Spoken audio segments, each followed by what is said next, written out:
time for the Severe MMA preview show with Sean Sheehan, Spencer Kite, Harry Powell, and your host, Ian O'Neill.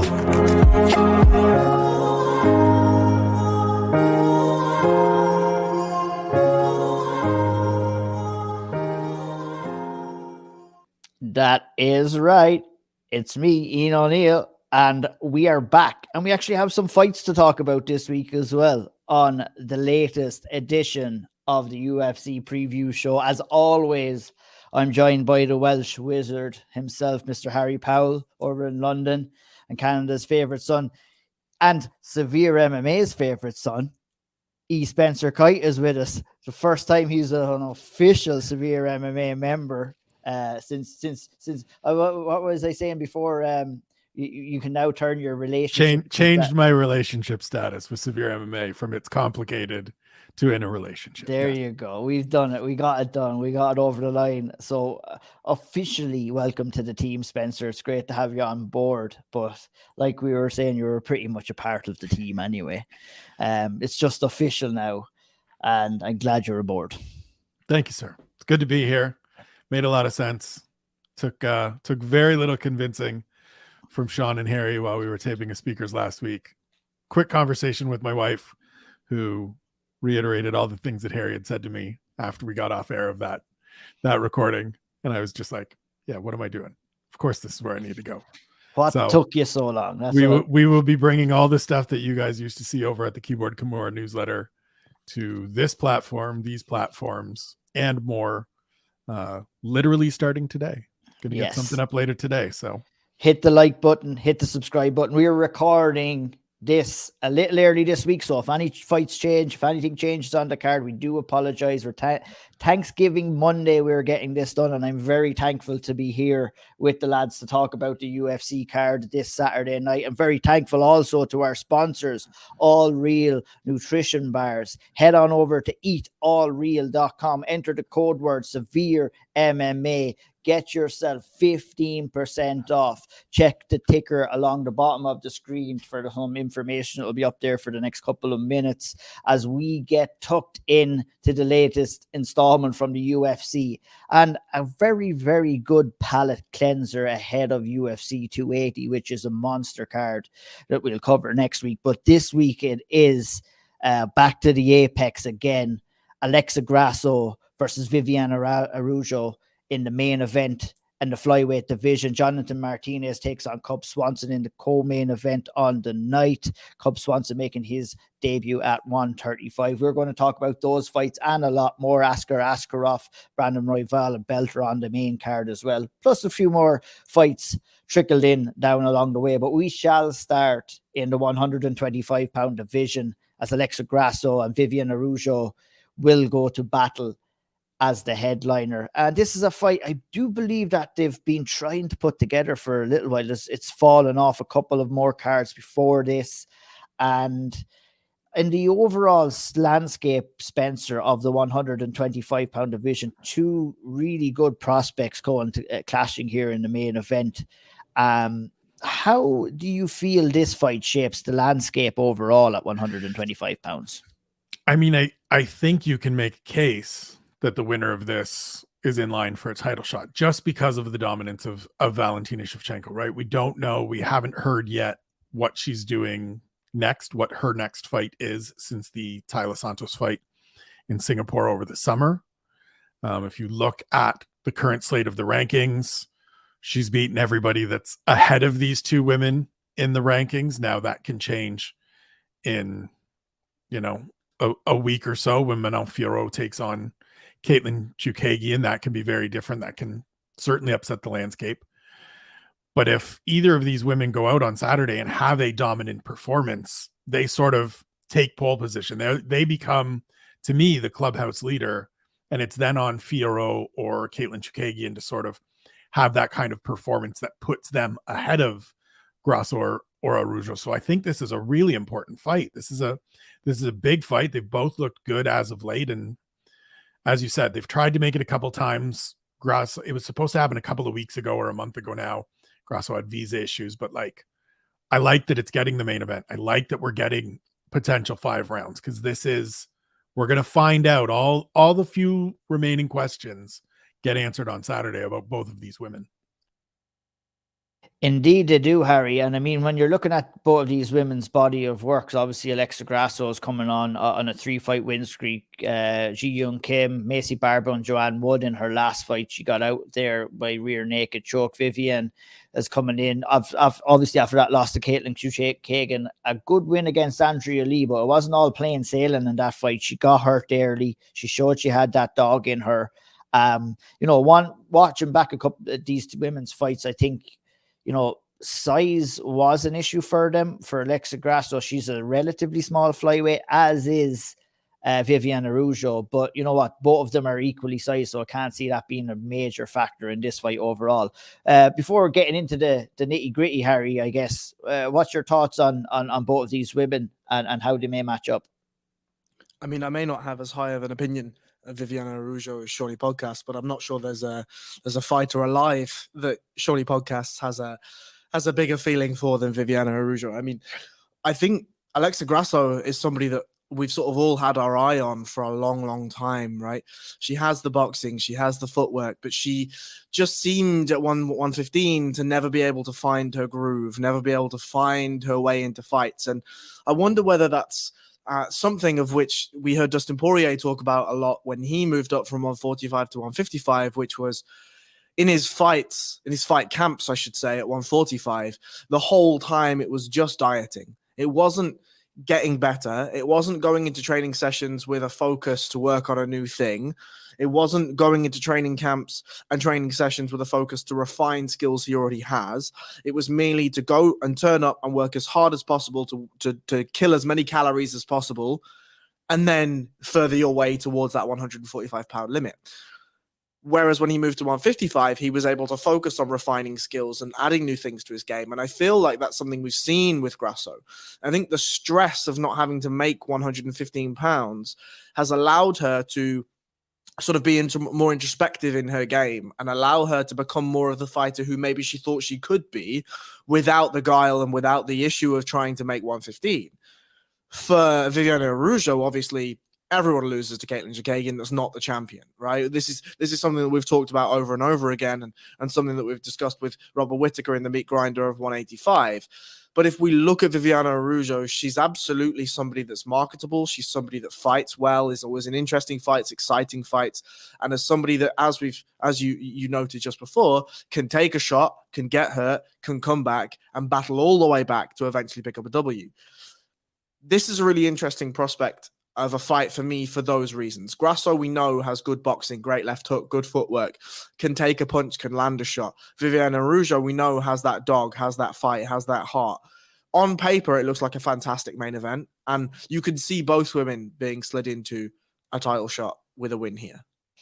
Well, I'm looking at the odds here, Spencer. We have Alexa Grasso at -210 and Viviane Araujo at +180. How do you feel about those odds? Is it a fair reflection on the fight? It's a little bit wider than I expected, just because we haven't seen, and this is said with no disrespect to Joanne Wood, we haven't seen Alexa Grasso get sort of that really big marquee, somebody that's on a good run. She hasn't beaten anybody ranked ahead of her yet, right? Maybe Joanne Wood was at the time, but Joanne Wood is now in the midst of taking some time off. She was on a bit of a slide there.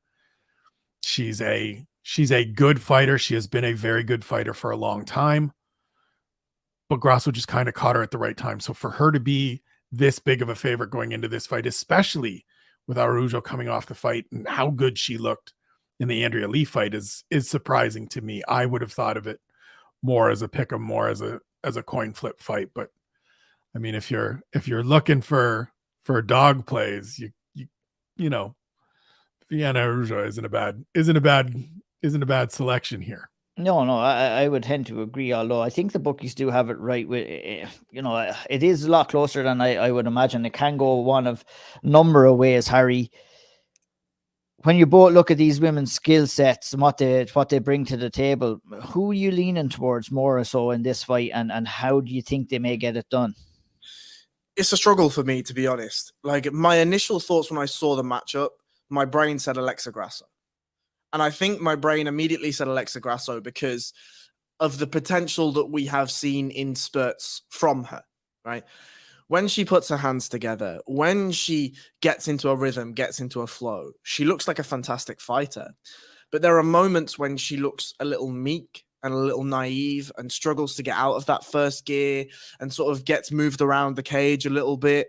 And then we're sort of like, no, okay, where is the ceiling? That question is difficult. Whereas for Viviane Araujo, she's been a pretty solid performer throughout her career, right? Okay, she's taken a shot here and there, and everyone loses to Caitlin Chookagian, as we've already said, but she's a pressure fighter. She's happy to come forward. She's happy to land. She's happy to fight in the pocket, and she's well-rounded enough that she can fight wherever the fight goes. I feel like, and I'll stick to my original point, if Alexa Grasso turns up, I think the pressure boxing of Grasso will work in favor of Grasso because Viviane Araujo is going to come forward and Grasso is going to be able to catch her in the pocket and catch her when she comes in, and Grasso can fight when she's on the back foot if she has to. And I think that really my read on this fight is, let's see which Grasso turns up, right? If the Grasso turns up that's at the peak of her powers, I think she takes this fight pretty handily. If she doesn't turn up at the peak of her powers, it's going to be a really long night for her. Yeah, and that's the kind of the thing. We're getting into the business end of things here, really, for Alexa Grasso. And obviously, she's been in there with good competition before. Obviously, losses to Tatiana Suarez and to the now champion Carla Esparza was her last loss back in 2019. 3-fight win streak, but, gradual progress in opponents, even though I would tend to agree with you, with all due respect to Joanne Wood, and who has since retired. So we can obviously give us a kind of an outreach onto what mindset she may have been kind of looking at before going into that fight, maybe one foot out the door. But with Araujo for Grasso, this is maybe not the toughest test on paper, but definitely the toughest test that she could face right now in her career, to ask herself those questions, to see if she's ready for that next step, because a win here on Saturday night, that's going to propel her, like Spencer said, into title contention, or maybe even a title shot itself. So it does have some good title implications in the main event. So we shall move along to the co-main event. And I'm going to go straight to you, Harry, chief proponent against weight cutting for fighters. And we have Cub Swanson coming here at 135 to take on a very, very dangerous Jonathan Martinez in the co-main event. Fuck weight cutting is the first thing. I mean, what I will say is the jury isn't out. I'm just going to sneeze here in a second, I think. Am I? Maybe. No, anyway, we got on here and we said, what the fuck's Jose Aldo doing? I can't believe he's dropping weight. This is ludicrous. This is an absolute sham. What the fuck? Why is he doing this now at the end of his career? He's just trying to regalvanize and he's going to do it in such a horrendous way, and he's dropping. And you know what? Jose Aldo looked good down there. He didn't look horrendous on the scale, no more horrendous than he's looked previously at 145. And he turned around and he said, you know what? I just dialed my life back in a little bit, and I didn't eat and I didn't blow up and I didn't do this. I led the athlete's lifestyle. Now, he's doing that at 35 or whatever he was. For Cub Swanson, it could be a similar thing. I still think fuck weight cutting, because Cub, I think, is somebody that is slightly larger of an overall gentleman than Jose Aldo is. But he's coming in, and for a legend like Cub Swanson to have your first matchup as Jonathan Martinez, who we all know is every bit of a fantastic fighter in the making. He has that pressure boxing. He is going to stand in the pocket. He's going to trade, and he lands with big power. Previously at 145, that's Cub's kryptonite, right? The kryptonite is a man who's going to walk him down, stop the takedown if they come, and just punch him in his face. And it feels to me as though this is the UFC doing what the UFC do best, which is Cub Swanson in the dwindlings of his career, right? He's not going to go and win a title. He's not going to be in a title shot anytime soon. This feels to me as though Cub Swanson still wants to stay in the mix, no problem, but knows that he's not going to be reaching for the stars anymore. And frankly, there's no problem in that. We should respect those opinions and we should try to matchmake accordingly. This isn't that. This is Jonathan Martinez going in and hopefully stealing the limelight of Cub Swanson's name. And for me personally, I don't like that. It'll be a fun fight while it lasts, I think. Yeah, I think that's a very, very fair assessment. And I had the same opinions on Jose Aldo. I'll have the same opinions here on Cub Swanson. And at 38 years of age, what are you cutting down for? Are you expecting to go on another title run in one of the biggest and the best divisions in the UFC right now? I mean, I look at this fight for Cub Swanson and say, could we not have done something similar for you at featherweight? Because Jonathan Martinez, Spencer, is no fucking joke, and he's been racking up some good wins lately. Coming in here on a 3-fight win streak, a really good win against the solid Vince Morales in his last fight, and the expectations coming in here that he's, for me at least anyway, would be that he's going to keep that run alive. Yeah, I would think so. I mean, 7-3 in the UFC, should be 8-2 because he won that Andre Ewell fight. Fuck the judges, they got that wrong. And trains with a good camp and is a young kid that is starting, as Harry said, to put it together. And you've seen some of the things that make you recognize there's the opportunity for progression up the divisional ladder, right? Cub Swanson turns 39 in 3 weeks. I love Cub. I have a great long relationship with Cub. The Jose Aldo thing, as we've all said, sort of fucks up our usual approach to this because we all thought, what is this dude doing? And then he looked pretty good for most of that run. Like, yes, he didn't beat Petr Yan. Okay, fine. He lost to Merab. Okay, fine. But he looked pretty good. And so if Cub can do sort of the junior varsity version of that and look okay and have some good performances as a way to prolong his career, great. More power to you. I, like Harry, like you, Io, would much rather see the stick around at 45, have the Jim Miller couple of years where you're fighting guys further down the list than Jonathan Martinez. And that's not because I think Cub is dwindling in skills or unable to compete, but just as Harry said, this isn't the we're going to start running to a title fight. And so a step back further than this feels like the best way to accomplish the still wants to compete with not getting him crushed. And so, look, part of that is that Cub Swanson gets to say yay or nay to who the name is that comes on the contract. He signed this one. I'm sure he's well aware of how dangerous this fight is and will make reassessments based on how this one goes. And we may all have to come out here next week when we start doing 280 and start it by saying, hey, we were wrong about Cub. He went out and looked great and crushed Jonathan Martinez. And so if that happens, great. I will happily be here leading the mea culpas. But it's a tough assignment for a soon-to-be 39-year-old guy that hasn't fought in a year, that, as Harry said, has struggled with guys of this nature in the past. And so cautiously watch this one on Saturday just to see where it gets to and what happens. And can we also just mention before we jump in, right? Let's look at the guys that Cub has fought and won in the last little while. 2017 loses to Brian Ortega. These things happen in MMA. He then loses to Frankie Edgar. He then loses to Renato Moicano, round 1 rear naked choke. Then loses a split decision to Shane Burgos, which was a bit of a war. Beats Chrome Gracie, fine. Then smokes his own ACL in a grappling match against Jake Shields. Comes back and literally a year to the day later, beats Daniel Pineda, looks good, fine. Loses to Giga Chikadze in just over a minute. Then goes out and, beats the ghost of Darren Elkins, fine. That doesn't scream to me, let me revitalize my career against a 28-year-old absolute fucking animal. That's the thing for me, Harry, is and I was going to ask you that question as well, is that generally speaking, what we would have seen in combat sports through the years is a fighter trying to make their way in the division that they found their home, and then maybe towards the end of their career, move up in weight so that they don't have to cut that weight maybe for their last couple of fights. What we've seen in recent times is fighters actually try and move down in weight.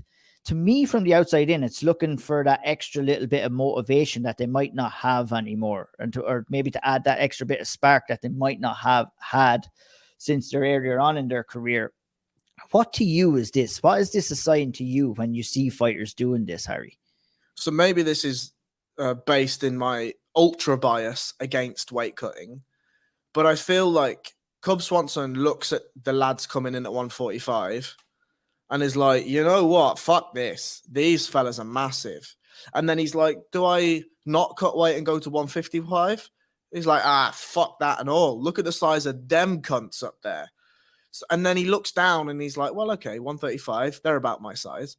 So it's if I want to continue to compete at 38, nearly 39 years of age, the answer isn't let's do what we did of old and do the BJ Penn where I go up and I might as well fight a fucking middleweight, or it's the, Jim Miller's where I can stick around in and around my weight class, or Cerrone where I can bounce between two weight classes. No, it's the product of aggressive weight cutting in mixed martial arts, and specifically the UFC in terms of Cub Swanson, is forcing guys down where they would usually have gone up.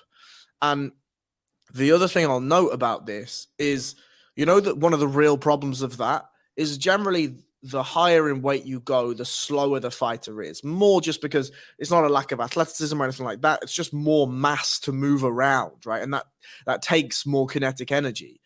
Whereas if you're 135, you're a fucking lightning bolt, right? So Cub at 39, who's not at the peak of his athletic powers, is slowing, has been in wars. You're going to ask him to cut an extra 10 pounds and compete in a lower weight class where they hit just as hard, if not, not harder, obviously, but if not just as hard, and they're quicker than 145. Yeah, I'd say rather than you're going to ask him, I'd say he's now choosing to, but he's being pushed in that direction as well at the same time. But I find it baffling. But like we said, we talk about Jose Aldo, but the reality of the situation is not everybody is fucking Jose Aldo too. Generational fighter, Jose Aldo. Yeah. Generational And fighter. I mean, Aldo's not the only guy, right? Frankie Edgar went down. He had some success. He did 2 drops and had success at both to a certain degree. And yes, it's gotten ugly as he's gotten older, and he and Cub are fairly close in age. But yeah, just the point Harry just made of it used to be we go up, and now it's, well, let me look at my frame and I'll go down because that's where I get my size advantage. And it's like, I don't. Yeah, I mean, it's kind of like roles. It speaks to the overall level of talent and like the development of the sport and the athletes in this sport, right? Like you used to be able to go up and find a little soft spot in the division above you where the guys were a little bigger and maybe a little stronger, but you were craftier and you were more skilled and more experienced and stuff like that. And you could find a lane in those late stages. Whereas now it's like you just go down and, oh, look, it's young, fast killers. And that's so it. We'll see. Yeah.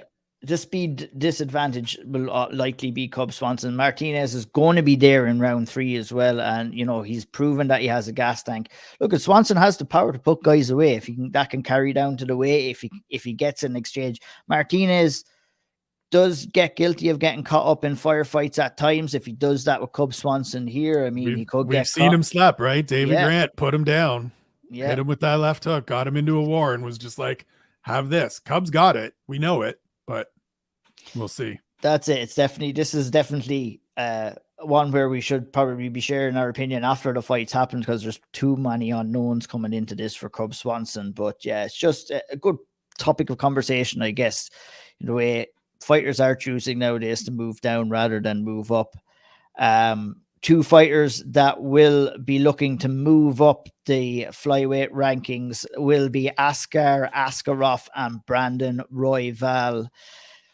What a fight this is. I mean, we'll be spending some time on this.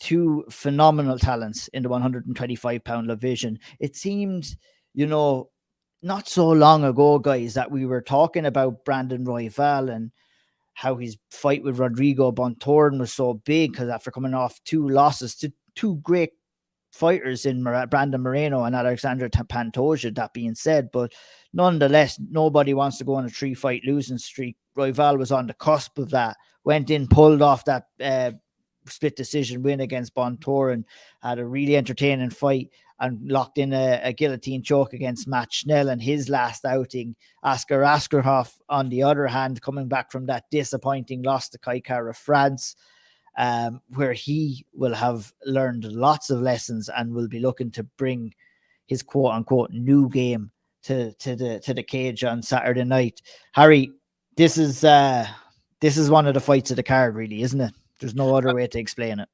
I mean, skill for skill, it's the main event, right? Like, that's what it is. At the very least, it's the co-main.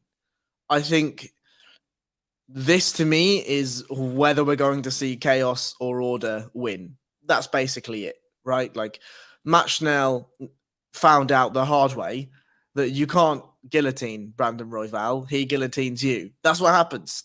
You know, there's life, death, taxes, and Brandon Royval guillotining people. And I feel like Royval reminds me of Justin Gaethje if he were a pure grappler. And that's that he goes out, he's super wild, and he's either going to catch you, put you down, and then wrap up your neck, or you're going to sleep him, or he's going to dislocate his own shoulder, or something wild's going to happen. You know, Brandon Royval and Wild are like that emoji where they're shaking hands, right? Like, that's the meme. But I do feel like Brandon Royval, if you were able to dial him back and reinvigorate him in a slight way where you could channel some of that wildness, not maybe as much as a Johnny Walker or Michel Pereira or even a Justin Gaethje to this point, but just an internal switch happens in Brandon Royval to say, I don't just want to be in fun fights, but I want to win titles, and I want to abide by tactical game plans, and I want to try to elevate my game so that I can hit that upper echelon of 125 and eventually look at titles. And this is a perfect matchup for him, because if he is super wild, the wrestling of Askar Askarov and the suffocating nature of that wrestling will detract from the scrambles, and the scrambles will make Royval tired, and Askar Askarov will still be on his hips, and he'll still be dominating the shoulder line, and he'll still be winning the head height battle, and Royval will get more tired and more tired and more tired, and Askarov will just be getting started. Whereas if Royval can look at Kai Kara France and say, well, okay, actually there are elements that can be used here that I can then start to do what I'm good at. The mad elbows, the spinning shit, the big hands, the shots from awkward angles, jumping on subs, hitting reversals from anywhere. We could start to see Askar Askarov having a blueprint to be beaten, right? And the question to me is, it's the old Egyptian story of sun and dark, right? Sun and night. It's both have a very similar wheelhouse in that grappling is their primary skill set, but they both apply that skill set in such a diverse way. And my question is, which one can dominate the other? That's the big question to me coming in here. Another question that I have as well is with Askar Askarov. And to me, you know, there's certain moments in fighters' career that I'm really excited to see. And with Askar Askarov, I'm really excited to see what he brings to the table tonight. First loss of his career. What lessons had he learned? What has he brought back to the drawing board? What is he looking to change? What is he going to bring in here? Harry, you're dead right in saying it. Kai Kara France provided the blueprint to beat Askar Askarov. Does Brandon Royval have that in his locker? Is yet to be seen. But he's going to be facing a hungry as hell Askar Askarov Spencer in this fight. One who will be looking to get back into the win column, one who's just tasted the first defeat of his career. And just in Askar Askarov, a supremely well-rounded and talented fighter overall as well. Anything being said with both of these guys, maybe if you were to rank where they did stand, obviously their grappling would be number one, like Harry said. In the striking department wouldn't be their strongest on both fighters, but you know, we're going to find out, I would imagine, in stages of this fight, which one will prevail on the feet. Who do you think that could be? I mean, it really is, and this isn't to take the cop out. It is what Harry said. It's which of those two are able to, because they're so different in both realms, right? Askarov is just polish. It is just technical.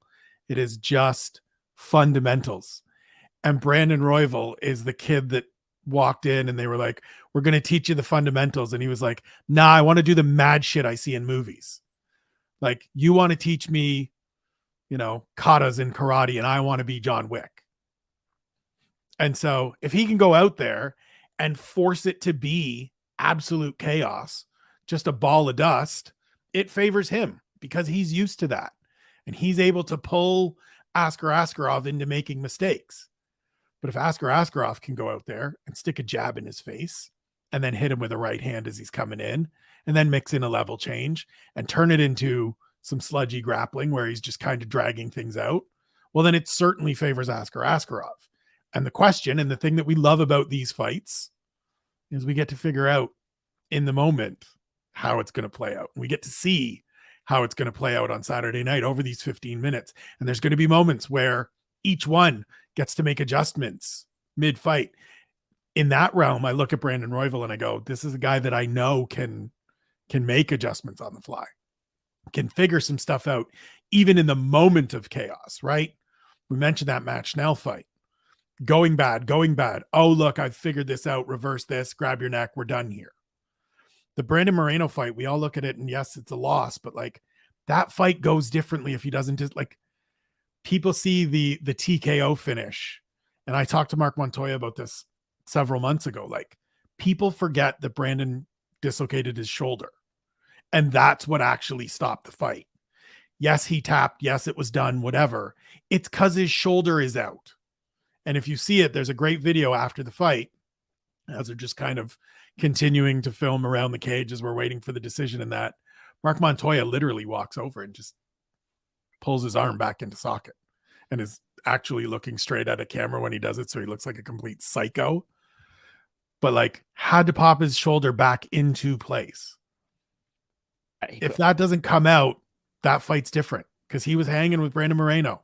That's how good this dude is. Yeah. And so we're going to find out on Saturday. Like, this is another one of those, maybe not title fight next because, you know, Pantoja is there and there's some other people that are hovering, but this is an important fight. As Harry said, skill for skill, talent for talent, position in division. This is the biggest fight on the card. Harry, I'll bring you in. This kind of leads me to the next question is talking about the title picture there. But just before that, maybe I could ask you about Askar Askarov, because in the last fight against Kai Kara France, we could see the progression of the fight and we could see it slowly leaning away from Askar Askarov into Kai Kara France. You know, we seen it. I'm sure he felt it in there. And what we've seen is an inability to switch things up from Askar Askarov. Do you feel that that's going to be a problem going forward for Askar Askarov, or do you feel that that was just a result of him not being in a position where he's lost the fight or had been, quote unquote, losing a fight before? Yeah, I'm not sure, because to me it feels as though, again, we're talking about this spectrum thing, right? Askar Askarov is far less on the intuitive side of a fighter than Brandon Royval is. Brandon Royval goes in and just feels things in the moment.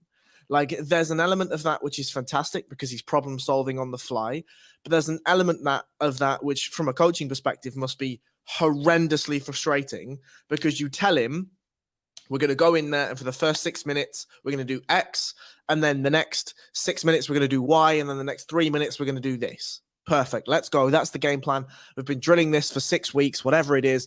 And then he goes in there and the first thing he does is throws a flying knee. And we're like, okay, I guess that's what we're doing then. And I feel as though for Askar Askarov, you mentioned earlier that when we get to see a fighter come off a loss, we learn a ton about who they are, right? And for Askar Askarov, he learnt in that fight that plan A doesn't work 100% of the time. And that means we need a plan B. And we may even need a plan C, D, E, and F, dependent on who we're fighting. Now, it could well be that plan A goes out and is executed and works absolutely perfectly in this fight. But I would feel like if Brandon Royval is still there and is still scrambling, we're going to have to ask a question about plan B. Because plan A is pure, suffocating, dominating wrestling up against the cage, not moving anywhere, no frames, no inside space, no scrambles. I think if I'm Askar Askarov, the thing I'm taking from the last fight is that there must be a fighting on the back foot, fighting on the front foot, lots of strikes, maybe some leg kicks, using our opponent to ensure that our wrestling exchanges are there and offered and cleanly accepted, rather than just bludgeoning against the wall, finding our wrestling exchanges. You know, we said before the Merab Dvalishvili fight that we expected a tough fight from Merab because Jose had built a career off fighting guys who were just going to try and shoot on him. Now, it didn't turn out like that in actuality, but I feel like Askar Askarov can take a similar philosophical lesson from that, which is if me pushing a guy up against the fence and grinding him for 5 minutes, 10 minutes, 15 minutes, 25 minutes isn't going to work, what do I do, right? And I think whilst Kara France is a much more polished, up and down, stick to a game plan fighter, and he was able to execute a game plan to stop Askar Askarov's plan A perfectly, Brandon Royval offers a different challenge. Because, as we've already said, there may well be a game plan to stop plan A, but that game plan might be fucking chucked out the window when he's getting, the Vaseline on his eyebrows at the outside of the cage. And then he gets in there, and Askar Askarov's expecting chaos. And how do you combat chaos? Well, you combat chaos from usually a trident or a quadrant type of thing. And Askar Askarov showed that he didn't have that in the Kara France fight. Yeah, indeed, and those are the kind of questions I'm looking forward to seeing answered on Saturday night as well. This is for me is, you know, obviously we're all big flyweight fans. This for me is one of the fights of the card. It'd be interesting just to piggyback maybe, Harry, before we move on to the next fight, off what Spencer said and maybe what a win for either one of these fighters might do for them in the division. Obviously, Askar Askarov coming off the back of a loss is likely not going to be propelled into a title shot. Can you see anyone getting a title shot next, or do we feel that we're looking at someone like Pantoja who's there? And, you know, obviously with Moreno and Figueiredo, they're going to finish off their quadrilogy in January. They're not going to be ready after that fight, I would imagine, to fight until very late spring, early summer, if that. You know, it's a long time for someone like this to be waiting around. We could be looking at one of these guys in a number one contender. The winner of this fight, I would imagine, will go into a number one contender shot, whether it be against Pantoja, whether it be against somebody else in the division that's yet to be seen. How do you kind of foresee the winner being treated after this? Yeah, I mean, that makes sense. But MMA is very much a what have you done for me lately type thing, right? And yes, Pantoja went out and had an absolutely insane performance in his last one, right? Just touched gloves with a man and said, okay, I choose violence today, and you don't choose the level of violence that I choose. Therefore, you're fucked. But let's say Royval goes out there and sends Askar Askarov to the Shadow Realm with something crazy.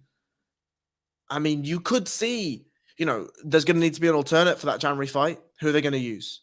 You know what I mean? Like, are they going to use both Pantoja and Brandon Royval? I don't think so, right? They're going to use one. So who's it going to be, right? And I don't know who they're going to be. But that feels to me, that alternate feels like who they're putting their stock into. Now, Spencer's got his hand on the mute button there. Maybe he knows something that I don't know. But it feels to me like a number one contender fight after this is probably where we should go. I don't know anything you don't know. I was just going to say the unfortunate thing is that they've both fought Alexandre Pantoja already. And this is where sort of what we've always talked about for all of these divisions. And now this division, at least in this division, it makes sense, right? Because the champion and interim champion have been just locked in this series for what is now going on 2 years. And so it's understandable that there's been, you have to keep things going. But the tough part is that each of these guys have already faced Alexandre Pantoja, who, as Harry said, set himself up as the like clubhouse leader for the next title shot and was going to get a title shot when Brandon Moreno had the belt, right? After Moreno had beaten Figueiredo, that fight was going to happen. Pantoja got a win. He then blew out his knee, and that had to be changed. And we got into Figueiredo again, but we shall see.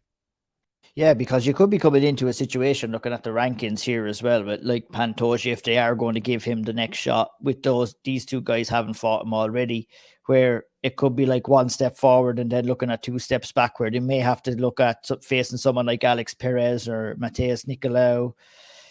It'll be interesting to see. There's plenty to talk about in the UFC's flyweight division, which is great. And it'll be exciting to see how Askar Askarov and Brandon Royval and what kind of action they bring to the table on Saturday night. A fight that I cannot share any amount of excitement for us next. Let's be honest, I'm going to go to you, Spencer, to try and bring us out of the doldrums here, my friend. I don't mind this. Just go to Dorovich and Jordan Wright. Both have only 1 win in their last 4 fights. I mean, both coming off a losing streak. Listen. Somebody's going to sleep, and it's happening inside of 5 minutes. And when it does happen, it will be violent. It will be a highlight.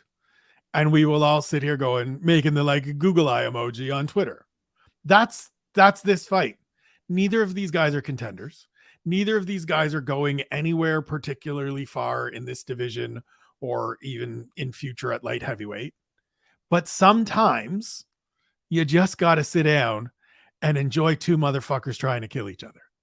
And these dudes are going to technically, not like just literally like go out and go wild on each other, but like use their skills and use their technique to try to separate the other from their consciousness. And history tells us, looking at their records, looking at their resumes, one of them will be put to sleep. One of them will be asking whichever official is in the cage with them, sorry, what happened? Why am I down here? How did I get here? Why are those lights up there? What's this Oh, it's done? We're done? Did I win? That's what this is. Sometimes you just got to embrace these. May I play devil's advocate? Absolutely. We're talking about 2 guys who are on 2-fight losing streak here that may not be willing to go in there and lay it all on the line either. Hopefully they do. I hope you're right. I truly hope that you're right here. They don't know any different. Yeah. Jordan Wright does, like, part of it is that Jordan Wright defensively is terrible. Yeah. Like from a defensive fundamentals and a defensive, like how to deal with things standpoint, terrible. But he also is a guy that's going to go out there and throw spinning kicks and throw elbows and throw wild shit to try to get you out of there. And Duško Todorovic, who is a little more technical, will just wait for an opportunity and then bang on him. Jordan Wright has been in 15 fights. 15 finishes. He's been out of the first round twice. Yeah. He's been out of the first minute. Neither went past the first minute of the second round. Yeah. So, yeah, I mean, hopefully, if you're a daily fantasy player on MMA, one of these dudes is a good pick because somebody's getting a knockout bonus and it's coming in the first round. So we're looking at the betting here. Alonso Menefield -210. Oh no, sorry, excuse me, wrong fight. Duško Todorovic -195. Jordan Wright +165. Looking at that 165 with a bit of promise here, guys. What would you reckon with the under as well, perhaps? Are we thinking that? What that means. So I would stay away from like the pure money line of this because it is just chaos. I'm going to pull it up right now. If you just bear with me and we're going to look at some of these other options here. Yeah. See this one. So on mine, this isn't listed yet, but like this is one where you go the under 1.5 rounds. This is one where if you like either guy and you're getting good money on a knockout or a finish in the first round, you take that. Like it can go either way, I think, because they're both just not great, but also finishers. But yeah, an under 1.5 will probably be discussed later in the week on the debut of So You Want to Make a Bet on SevereMMA. Good dudes, tune in, like, subscribe onto the SevereMMA YouTube channel if you want to win yourself some money. Don't go making those promises. I'm having a terrible year so far. Fuck, it's such a hard sport to bet on.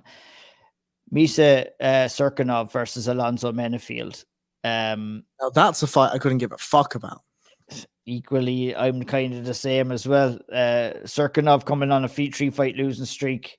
Alonso Menefield in his last fight taking on Askar Mozharov, whose record just kept changing by the hour, it appears. And I don't think that we can take anything from that win for Alonso Menefield, unfortunately for him, because it turned out that Askar Mazarov was just selling us massive amount of Wolf tickets when it comes to his record. But I mean, does anybody have anything to say about that fight, or shall we move on?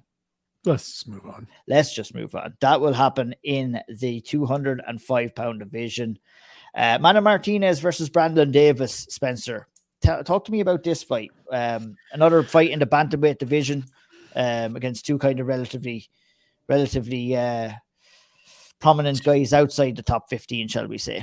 Two guys looking to get back in the win column. I mean, Brandon Davis, his second tour of duty in the UFC, he got knocked unconscious by Dana Becquerel last time out. Happens. It happens. Yeah, that dude hits like a ton of bricks. Mana Martinez is interesting to me. He won his debut against Guido Canetti, who we just saw a couple weeks ago beat Randy Costa relatively quickly. Lost his second fight to Ronnie Lawrence, but hung tough throughout and had Ronnie Lawrence in a bad way in the third round of that fight, to where it's one of those, like, this could be a good growing opportunity and a good learning moment for Mana Martinez, who is still relatively young. Trains with some good people down in Texas. They obviously lost their head coach last year, Saul Solis. Trains with Adrian Yanez and those sorts of guys. And so going to be a good test for Mana Martinez to see where he's at. He's obviously, for me, he's the guy I'm paying more attention to, just as he's the younger, less experienced in the UFC sort of fighter. Brandon Davis has never met a fist fight that he wasn't interested in taking out to dinner. This is going to be a banger. This is going to be Slobber Knocker City. Can't wait for it. And we'll see what Mana Martinez learned from that fight with Ronnie Lawrence. Indeed. I mean, a bantamweight contest to kick off the main card. Sign me up. I'm having it. There's not too many bantamweight fights that are going to disappoint in the UFC right now. And I'm sure that won't be one of them either. Unless you have anything to add, Harry, I would like to ask you about the next fight, and which is kind of headlining the prelims, and that's Rafael Assunção versus Victor Henry. Me and Spencer had a little bit of a chat about this before you came on with us before the show. I'm curious to get your opinion on this fight as a whole. To me, and this is the way I kind of worded it to Spencer, to me, it's kind of like, with all due respect to Rafael Assunção, I feel you're wasting him on somebody like Victor Henry if they're trying to do what I feel that they're trying to do here. Because I think Victor Henry, all right, is a good fighter, but he's at, what is he, 35 years of age now? You're not going to build him into championship status. You're giving him a name like Assunção, who's on a losing streak. What's your assessment overall? I mean, from a pure fight perspective, this could be shite like. And it could be shite because Victor Henry is a very awkward guy, a good guy, pressure guy, volume guy, fine. But we know that Assunção is only beaten by top tier fighters. Even on the slide of that his career is on right now, he can still make it awkward for guys. The footwork patterns, the feint patterns, the disengaging. It's a difficult thing to solve. And I don't feel as though Victor Henry is the most cerebral fighter. He's a good fighter. He's well drilled. He's got good skills. But this could be one of those fights where Victor is trying to figure out Rafael Assunção and Assunção's just doing Assunção things. In terms of what it looks like in the overall landscape, I mean, it feels to me as though they're just trying to replace Assunção with Victor Henry. Assunção's probably on way more money than Victor Henry is, and they'd like somebody to be that gatekeeper. As I've already said, Victor Henry's 35. He come to the big show later in his career. What's he got? 2, 3, 4 years max at this level. They're going to use Victor Henry as a guy who had a lot of light shone on him in his last performance, and they're going to then use him if he beats Assunção to just be Rafael Assunção. And I generally agree with that overall, but just say in layman's terms, Harry, in your opinion, what would be a bigger victory for a fighter right now? A win over Rafael Assunção or a win over Victor Henry? Neither. Probably true. But I mean, if you're forced to pick, I think, of course, even though it wouldn't be Assunção based off name value. So that's why I'll ask you a question, Spencer. If we're in the war room right now and we're having a conversation about this fight, what do you think they're talking about? You're thinking they're putting Henry in there against Assunção with the thoughts, you know, we might be able to get Assunção a win here. We might get him a bit more relevant again, where we could put somebody in there that may have a name value that we could look to build Assunção off. And it's a shame that we're talking about this like with Assunção, a guy who's been around the block, who's fought the who's who, but look at your last four fights in a row. You're getting on in your career as well. You're 40 years of age. You're gotten to that stage where UFC are going to be looking for you and your name to be built for a couple of younger fighters, which kind of confuses me about this one because, like Harry mentioned, Victor Henry, an awkward fighter, not that well known, and also 35 years of age as well. I mean, I don't think it's looking to rebuild Rafael Assunção at 40. Like, you're not rebuilding him, even though the four losses in the losing streak are all quality opponents, right? It's Marlon Moraes, Corey Sandhagen, Cody Garbrandt, and Ricky Simone. Very good fighters, all of them ranked at the time. Have whatever opinion you want about Cody Garbrandt. He's still a dangerous fighter. I think this is, let's give Victor Henry a more established name than his first fight, which was Raoni Barcelos, which was a good win, a good performance. And if he goes forward, like, I think Victor Henry is going to be the sort of opportunistic guy that isn't necessarily slow played along, but also isn't just like thrown right into the fire. Like, I think he's going to take 2 steps at a time. So he came in, debuts against Barcelos. That's a good win. All right, let's get him against this guy that was a top 15 fixture for the duration of the existence of this division until very recently, as he's now 40 and these things happen. And if he beats this guy and he looks good, then we get him in there with a top 15 guy. We get him in there with a Ricky Simone. We get him in there with maybe one of the other veteran guys that's sort of sliding, a Dom Cruz, somebody like that. And we see what happens. And if he can win 3 or 4 fights in a row, then suddenly we have this very interesting story of kind of late stage vagabond that shows up in the UFC and wins 4 fights and now he's a contender. And if he doesn't, it's fine. He settles into whatever position he settles into. As Harry said, he becomes the new Assunção as a dangerous guy that's a good test and all of those things. And so I think that's the way the UFC looks at it, is just either way, we get somebody that can face a young fighter and somebody that needs a test next time up. Most likely it's to get Victor Henry into that spot and sort of see what they have going forward and see where this can progress to. Prelims headliner, that will be on Saturday night as we move along. Nick Maximov, Spencer, we were talking about him just before the show as well, coming off his first loss against Jacob Malkoun. Harry doesn't even want to talk about it. I mean, Jacob Malkoun has a head on him like a cylinder block. That's about the size of it here. It's not an easy guy to get out of there. Maximov coming off his first loss.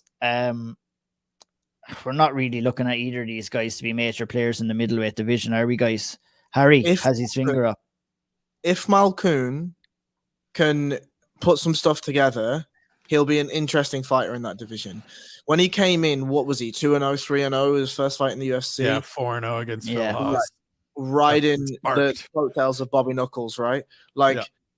Some of the grappling that he showed was far higher level than what his record would assume he has. Now, don't get me wrong.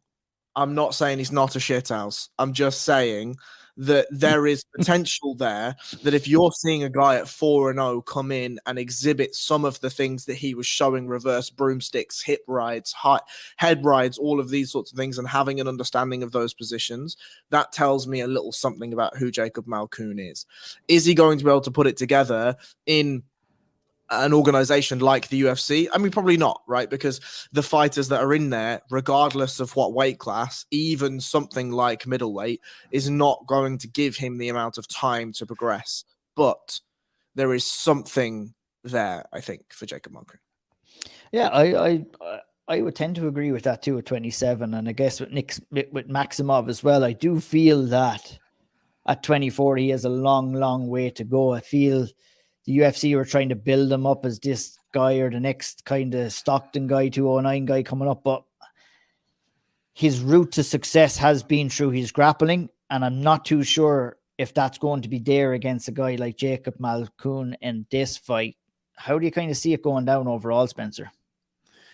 I mean, I think it's exactly that, right? Like, what version of Jacob Malkoun shows up who's able to control things. Like Jacob Malkoun looked good against Abdul Razak Al-Hassan. He looked good against AJ Dobson, who are fighters that sort of fit this mold. Now, Nick Maximov is a much better grappler than Abdul Razak Al-Hassan.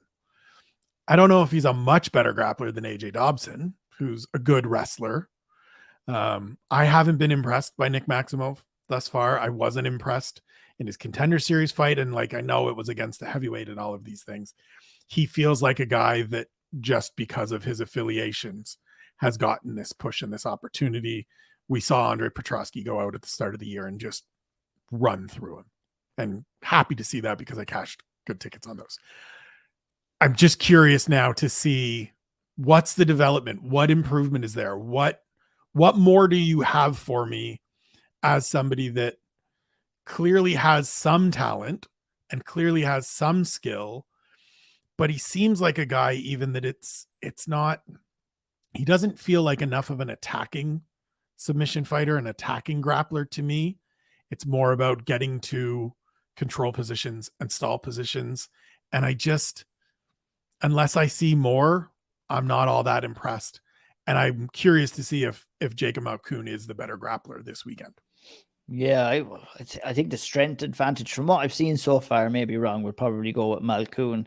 The kind of betting odds going into this fight is Malkoun is a +120, Nick Maximov a -140. So your live dog there is Jacob Malkoun, I would have to say. I might have a look at that a little bit later on in the week as well. As we move along, Joanderson Brito will take on maybe Lucas Alexander. We're not quite sure on that yet. It's still early. It's not official yet. We'll probably scoop by that just at the fear that it doesn't go down, but they're hoping to match up Joe Anderson Brito. You were just saying, Spencer, maybe before we recorded, about Brito is like, taking these short notice fights may not always be the best idea. And maybe a fight. Yeah. Like, why can't you just push this back 2 more weeks? Like, we're 5 days out or we're 6 days out, whatever it is. It's not official yet. They are trying to get this fight together, but it hasn't come officially together. Why can't we just push this back 2 weeks? Why can't this be on October 29th, the Calvin Kattar, Arnold Allen fight card, where you just give Lucas Alexander a couple more weeks to get ready? And you tell Joe Anderson Brito, look, we know you were supposed to fight on this card, supposed to fight Melsik Bagdasaryan. He's coming off a good performance against Andre Fili last time out. Why not just wait and get this guy who's coming off a very good win just a little more time, just so that he's facing somebody that we're not just instantly discounting who Lucas Alexander is and what he brings to the table because he took the fight on 6 days notice. Just press pause. It's okay. We've got plenty of fights on this card. It's not like people are like appointment setting to see Joe Anderson Brito yet.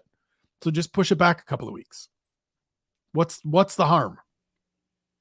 Zero at all. I'm with you when it comes to that. Let's run through the last couple of fights. Nothing really to write home about when these fights. One guy I would like to talk about though is Tatsuro Taira, a guy who I have been keeping an eye on since he made his UFC debut. Came into the UFC, Harry, with a pretty good finishing kind of record under his belt. Went in, picked up a unanimous decision win over Carlos Candelario. Comes in here against Shige Vergara. Difficult enough fight, but one where he can more showcase his ability, maintain his undefeated streak, and it'll be interesting to see how he matches up. Would you be keeping an eye on someone like Tiara in the flyweight division right now? Absolutely. I mean, even for a flyweight, the speed was crazy, right? Absolutely crazy. The hand speed was nuts. So, yeah, I mean, that I remember watching, and he was a prelim fight last time and whatever, and you look at him and you're like, oh, Jesus, fucking hell, he can move, can't he? And like that alone at that level is all you really want. You just want to pique the interest with guys like Taira, where you don't want to throw the horses behind them and be like, full steam ahead, I'm on this ticket. But you just want to pique an interest. And he certainly piqued my interest. CJ Vergara is an interesting fighter enough. Let's see. I mean, I don't think it's the right type of fight. It's not absolutely. I 100% agree. Clamoring to see. It's not a fight where we're like, fuck me, whoever wins this is going to be the next big thing. But it's a good fight for both men. It'll be a good fight to see where Taira sits in the overall UFC rankings, and we can start to build a picture of his ceiling as Absolutely. I'm the same of opinion too. Look, you caught my attention. You come in here with a bunch of knockouts under your belt at 10-0. You go in, pick up a unanimous decision win. You look good on your on your UFC debut. We're going to find out some more questions against CJ on Saturday night, but I am excited. He's a guy I would make it my business to watch on the undercard. And if anybody is kind of on the fence about watching it, Tatsuro Tiara is definitely a guy who's worth catching on the early prelims. Another fight that's going on the early prelims, Sam Hughes is coming back in to take on Piera Rodriguez. Piera Rodriguez coming into the UFC as the LFA strawweight champion, undefeated at 8-0. What's your assessment on someone like Rodriguez? Obviously, Sam Hughes can be a tricky kind of a test and will be a tricky test for her, but is Rodriguez someone that we should be keeping an eye on in the strawweight division? 100%, and give me every bit of this fight. I cannot wait for this fight. Piera Rodriguez, Contender Series graduate, as you said, LFA champ, beat Kay Hansen in her debut, undefeated, trains with a bunch of good gyms. Like, over the course of her career, has been at a bunch of good spots. She trained with Luke Barnett's crew in Malaga. She trained with the crew at Black House for a while. She's at All Stars now. Like, tough, gritty, likes to fight, like likes to engage, likes to get into a fist fight. We saw that on the Contender Series against Tina Black. We saw that against Kay Hansen. And Sam Hughes, look, it started out bad in the UFC. First fight is Tisha Torres on short notice, gets an eye injury, loses her next two fights by decision, but she's 2-0 since going down to Dallas and hooking up with the crew at Fortis. She is a former D1 track athlete. She is athletically gifted. She is skilled enough to be in there. And we've seen in the two fights with Saif Saud kind of being the guy in the corner, cranking up the energy and getting her focused, that she's come out and had these good performances, right? Rallied back to beat Estela Nunes to get her first win, and then went out and finished Elise Reed, who has done well in the UFC to this point. And so this feels like a terrific test for each woman at this stage of their career. We find out which one goes forward. Whoever doesn't lose a ton of ground. They still have a future in the UFC, but we're going to find out how good Piera Rodriguez is, how good Sam Hughes is, and which one of them moves forward on Saturday night. Indeed, we will. Moving forward to the final fight of the card, that's at 170, and the recipient of one of the most famous eye pokes of the year is back in the octagon again. Mike Jackson will take on Pete Rodriguez. So this fight is happening. It's Mike Jackson's. I mean, you have to give it to Mike Jackson, though, right? Like, for a guy that has hung around, like, just for on the basis of how long this dude has hung around and been involved in weird shit in the UFC. Like, he's not a great fighter. Neither is Pete Rodriguez. This is just a fight that's happening. But, like, go back and, like, I was at the Mickey Gall fight. It was weird. It was weird to see so much attention paid to two dudes showing up and they brought Punk out. He was at that card. They ended up rolling him into the cage to have a face off with Mickey Gall. And then he went back in the back and was like, oh yeah, and by the way, I'm fucking injured. I'm not going to fight for another like 18 months. And it was like, great. So now we've got Mickey Gall hanging out for a while. But like, here's Mike Jackson all these years later, still turning up in the UFC. He's like the bad penny you can't get rid of. Indeed he is. That's one way of putting it, isn't it, Harry? I couldn't give a fuck. Yeah. Nor could I. This is like a fight that's happening. I guess, look, we had added extra interest in Mike Jackson fighting, obviously, when it was Dean Barry in there. With Pete Rodriguez, it seems like for Jackson, they're giving him a similar enough test here. Some like early in his career, looking to try get a win. Let's hope for Pete it goes a little bit better than it went for Dean. And I would imagine this is the last time we're going to be speaking about Mike Jackson fighting inside the UFC octagon. So that will round us up for this week's preview show. Obviously, back to the main event. Alexa Grasso will be taking on Viviane Araujo and 125-pound division with title implications. Lots of other fights sprinkled out through the card, as we discussed already. We are going to get slowly geared up. Like I said, this is the palate cleanser for the big one. UFC 280 is next week. And myself and the guys will be going into discussions right from the get-go, but it's likely we will be doing 2 separate previews for UFC 280, and we'll be doing one for the prelims and for the main card as well. So not 1 but 2 preview shows to look forward to next week. We will keep you updated on that. Possibly a live stream, Harry. What's the thinking on that? We're doing it. It's happening. Let's go. Let's go. Harry says it's happening. We've got a green lit. Let's do it. Before everybody goes, I would like everybody to head on over to our sponsors, All Real Nutrition. Enter the code word SevereMMA. Get yourself 15% off those delicious protein bars. And head on over, eatalreal.com. Enter the code word SevereMMA. Get you some All Real Nutrition bars. Please, for us, one more favor. Above Harry's head, the barcode is there. Scan you some SevereMMA Patreon. All the content is over there. A new addition to the team means new content, means more content. That man down there will be on the Patreon a lot more. He'll be on the SevereMMA YouTube channel a lot more. Scan that barcode, hit the like button, hit the subscribe button, head over to Twitter, Instagram, follow at BJJ_Harry Powell, follow at eSpencerKite, follow me at IONeilMMA, check out the Owl Triangle podcast, check out all my interviews, etc. on SevereMMA.com, on the YouTube channel. Help us grow, guys. We're almost at that 20,000 subscriber mark. Get you some subscribers. Tell a friend. Thank you for watching. We'll be back next week. UFC 280 preview show for the prelims, UFC prelim show for the big show, and the live stream. We're going to cover the shit out of UFC 280.